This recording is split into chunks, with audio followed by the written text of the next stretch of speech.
you? Welcome to LSB Feaster's radio channel and travel corner, where our mission in life is keeping great radio from the past alive. And today we're going to Pennsylvania and KDKA Pittsburgh.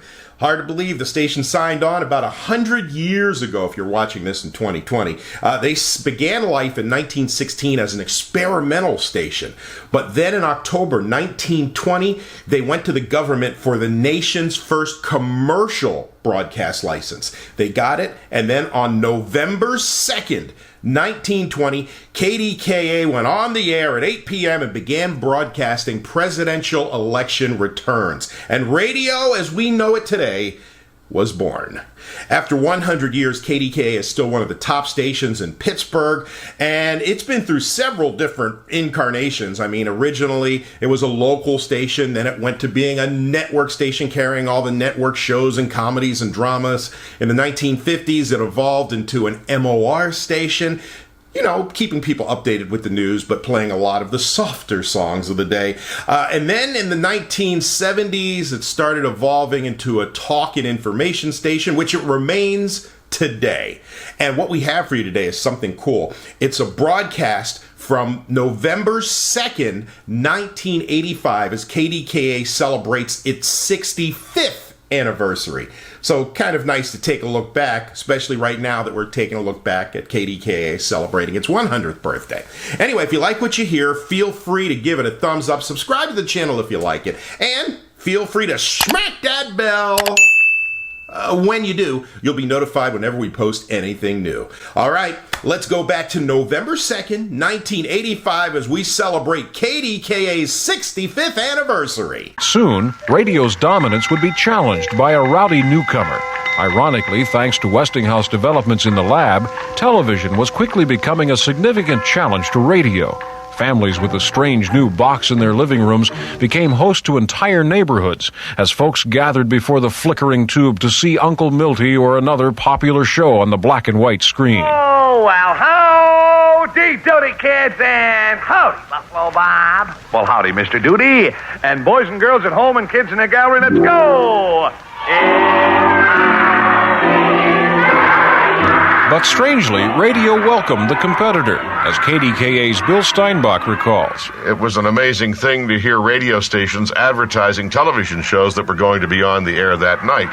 Somebody had failed to realize that at that point, anyhow, television and radio were deadly competitors. It was a new challenge for KDKA radio and for the radio industry. The world was changing again, and soon so would radio.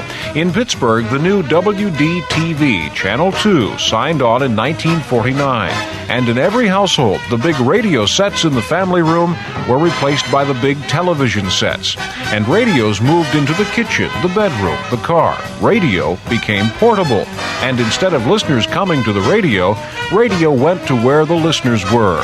And radio went to where the news was happening, too. The decision was made that perhaps it might be nice if you had the voice of the newsmaker on the air. Well, you needed a portable recorder to do that. Well, we had them in those days. They were called cupcorders. They were the size of a small suitcase. They were reel-to-reel recorders, not cassette types as we have now. During the early 50s, KDKA brought our listeners reports such as this broadcast from the scene of a mine shaft collapse. Okay, Mike, start the drill. Davey, hello. Are your legs through the... During the decade of the 50s, KDKA and its staff made a bold move to adapt to the changing world of radio. It was 30 years ago when KDKA broke from the network and started fully independent broadcasts from our Pittsburgh studios. Gone were the radio soap operas and drama shows. A new young group of men with names like Reg Cordick, Art Palin, and others came to KDKA, and the music was changing too. You ain't nothing but a hound dog, crying all the time. You ain't nothing but a hound. KDKA moved to our brand new Gateway Center facilities, joined by our new sister station, no longer WDTV, but with the new name, KDKA TV2. KDKA radio personalities became KDKA TV personalities. Ed Chauncey recalls how his Uncle Ed nickname came to be. And I'd say, come on, sit in Uncle Ed's lap. Oh, not you, Grandma, but just the kids. And they began to call me Uncle Ed.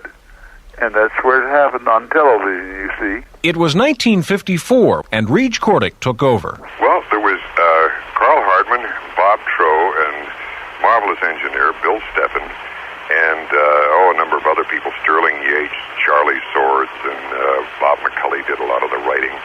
And we got together 2 or 3 times a week in the afternoons to record pieces that were then used on subsequent shows. Say, gang, here's something you hear everyone saying these days, no matter where you are.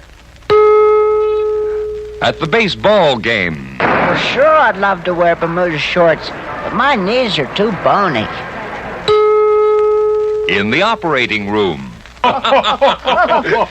Yes, Doctor, I'd love to wear Bermuda shorts, but my knees are so bony.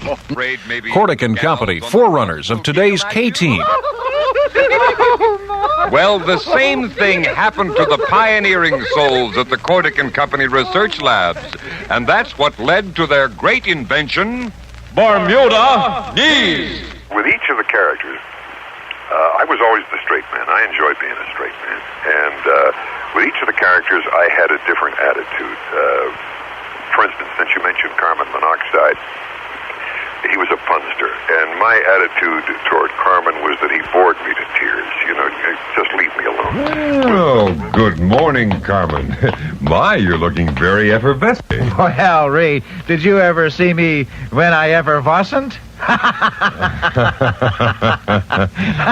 oh boy, that's going back a few years, isn't it, Carm? I'll say, Ray. Oh, speaking of going back, Ray, do you remember a kid we went to school with by the name of Nutsy Hergerberger? Nutsy Hergerberger. Wasn't he the one that sat behind Norina Francisquina in Miss Stremenauer's homeroom? No. You're thinking of Milton Butter. Well, how about that? Bob Troe talked about his voice characterizations with Cordick and Company. Well, we wrote 3 days and recorded 2. You were the voice of Carbon Monoxide, Max the Golf Pro, Broomhilda. Can you still do Broomhilda? Oh, yes. I'll do it. Well, Brunhilde had a fat ladies' lodge, and you had to be 350 to 720 pounds to belong to it. 'Cause you'll never get rid of them, no matter what you do. Oh, you'll never get rid of them, no matter what you do. Once again, we repeat, the football game scheduled for this afternoon between Pitt and Penn State has been canceled because of the snow. Here at KDKA, our emergency phone staff has been snowed under, too, with a staggering list of various social events that have been canceled, and it continues to come down. Now, here's the Ames Brothers' newest recording.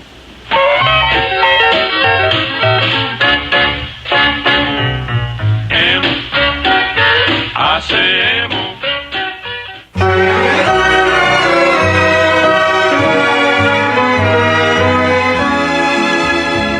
The 50s also brought a fondly remembered show to KDKA listeners, Party Line, with Ed and Wendy King. Wendy, the interesting and unusual thing about the program was the fact that the callers that you had on this talk show program never went on the air. Yes, well, that was well planned and well thought out and stuck to, because we felt that way we could use a lot more of the audience's imagination. From 1951 to 1971, Party Liners listened faithfully to the show. And you see, we had some really strong personalities with us, too.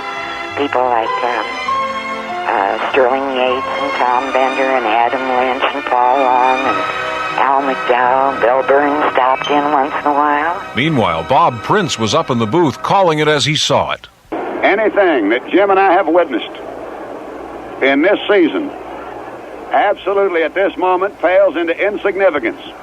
And we've had some thumpers. Here's the windup and the 1-2 pitch to Burdette. Foul off to the right out of play. And Burdette has shortened up the grip on that bat and is trying to really hang in there. And don't forget, he also is quite a threat at the long ball. 2 men down. Last half of the 9th inning, no score. I can't repeat it enough. The 1-2 pitch. Struck him out swinging. Haddock's pitches a perfect 9-inning no-hit, no-run game. Art Palin came to the station in 1956. And with all the fuss that was in the newspapers, the letters to the editor, the various columns, Ed Chauncey talked to his audience, and he said, listen, here's a young man I've known for a long time, so give the guy a break, will you? Right, you want to tell him about sure it, do, Reed. I sure do. Go ahead, into the microphone. Hi there, this is your pal Palin. How are you getting along with your records today, Herman, old fella? Say, I've got some real big news for all you people. News that I'm sure will mean good listening for all of you KDKA fans. Now, for some time, Rage and Bob Tracy and I have been... There were other famous names on KDKA: Bob Tracy, Clark Race, and Sterling Yates. Big K, KDKA is growing bigger every day. We thought that you would like to know. Stay with KDKA, first in Pittsburgh, PA. The Big K is Size Radio. Bill Steinbach joined the KDKA radio newsroom. Well, right here at KDKA, as a matter of fact, is where broadcast journalism, I think, had its roots, as we know it today, with people on the street covering stories, that sort of thing. Another reporter at KDKA was Mike Levine, who lugged his mobile recording equipment to wherever the news was happening. Mike had been a reporter at the old Pittsburgh Sun-Telegraph, but quickly adapted to radio news. The sight of Mike with his equipment earned him the moniker Mike Levine and his talking machine. Eventually, Mike Levine moved on to a new form of radio, telephone talk, where you could actually hear the caller. 1960 brought a World Series to Pittsburgh. And the Yankees have tied the game in the top of the ninth inning. Well, a little while ago, when we mentioned that this one, in typical fashion, was going right to the wire, little did we know. Art Ditmar throws. Here's a swing and a high fly ball going deep to left. This may do it. Back to the wall goes Berra. It is over the fence. Home run. The Pirates win. The 60s brought the Beatles to Pittsburgh and KDKA. She loves you, yeah, yeah, yeah. She loves you, yeah, yeah, yeah, yeah. Everybody having a ball out here at Greater Pittsburgh Airport. The plane has taxied into position. The steps, the ramp is coming down. I can see a fairly good line of sight view of the stairs. I guess I don't have to tell you, there they are. There's the Beatles. Today's KDKA program schedule found its roots in these years. Then a decision was made that maybe we ought to do a bona fide half-hour newscast, and we did it at 6 o'clock every evening. And it was 30 at 6. We decided it might be wise to back it up a half an hour, so we began to have news from 5:30 until 6, and it became 30 to 6. Then somebody decided that an hour would be better than a half an hour, and it became 60 to 6. And then somebody decided 90 minutes would be better than an hour, and we went to 90 to 6. Listeners will remember the familiar sound of KDKA News during those years. The 11 o'clock news has been presented by Revlon Incorporated, makers of those three famous products: Top Brass grooming aids for men, Tintex fabric dyes, and Esquire shoe polishes. Portions of the news pre-recorded. This is Jim White, KDKA News. We're going to hear from the Singing Nun in just a few seconds here on KDKA Radio. From the Art Palin Show. Here's the time. It's 1:33, and here is the Singing Nun and Dominique. We interrupt this program with a bulletin from Dallas, Texas. President Kennedy has been shot. We repeat, a bulletin from Dallas, Texas. President Kennedy has been shot. The United Press says an unknown sniper fired at the presidential motorcade in Dallas, wounding President Kennedy perhaps seriously. The bulletin came over. It was a flash that came over the wires. And they ran into the studio and they announced that President Kennedy had been shot. We did not know at that moment whether he was dead or whether how serious the wounds were or a wound was. And it was shock. And they came through with immediate follow-ups on bulletins.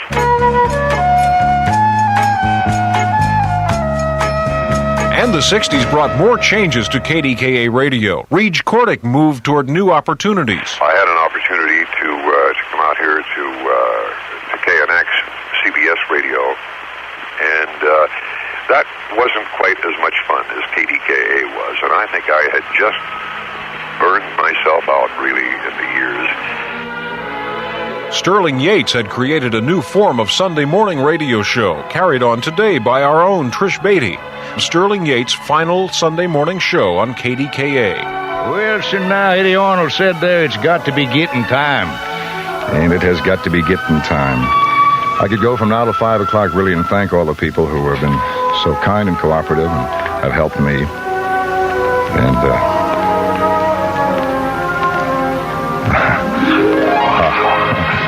KDKA celebrated our Golden Jubilee 50th anniversary in 1970. This is Jack Benny wishing KDKA happy birthday on their 39th year of broadcasting.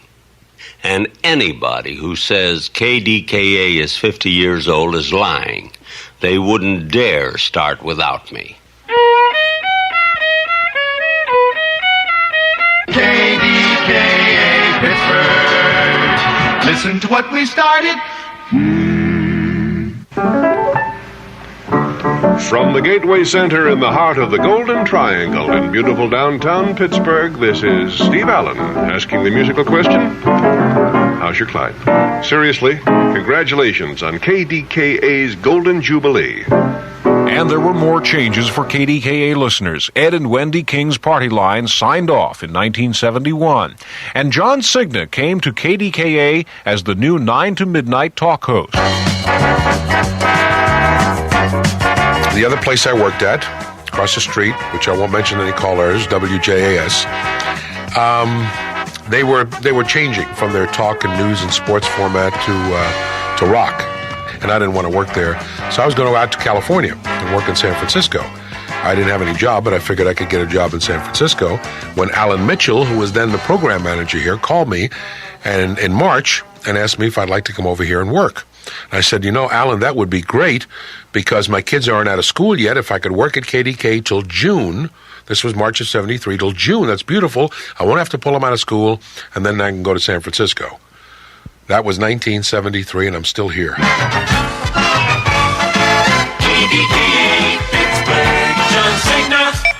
I asked Alan Mitchell what kind of a talk show he wanted to do, and he says, I'm really not sure. He says, why don't you just be you? Perry Marshall had been filling in for talk show host Jack Wheeler, but soon Perry became full-time. Jack Wheeler, who did the all-night show, was going on vacation for a few weeks and asked if I'd like to sit in. And I said, yeah, sure, why not? So I came over and we talked, and I said, what do you want me to do? He said, there's a whole stack of albums in there. He said, play music, do whatever you want to do. I said, wait a minute, it's a talk show, isn't it? He said, well, yes. He said, have you ever done a talk show? I said, no. He said, do you know how? I said, I don't know. He said, you want to try it? I said, sure. He said, okay, go ahead and talk. And that was the beginning of Perry Marshall Talk Show Host. Perry Marshall, 1020 KDKA Pittsburgh. Names like Jim Horn, the Little Round Devil, Joel Zell, and Terry McGovern were familiar ones to KDKA listeners as these personalities became well-known during the era. In 1975, Roy Fox replaced Mike Levine, and the Fox's Den came to KDKA radio. I had heard through the grapevine that Ira Apple at KD was my kind of person and was looking for somebody to replace Mike Levine, so I sent a tape. And he invited me out for a couple of days, putting me up in the penthouse basement apartments at the Hilton Hotel. Let me pay all of my own expenses. He was my kind of guy, and we got along fabulously. It was in the 70s that Pittsburgh really became someplace special. Heron Hill, Church Hill, Squirrel Hill, North Hills, Penn Hills, South Hills, Pleasant Hills, East Hills, North Side, South Side, Shady Side, and Troy Hill. Avalon, Ambridge, Homewood, Hazelwood, Brentwood, Brushton, Dormont, Westview, Holiday Park, Bellevue, and Dorseyville. We're all part of Pittsburgh, and that's the point of Pittsburgh, someplace special. KDKA, Pittsburgh.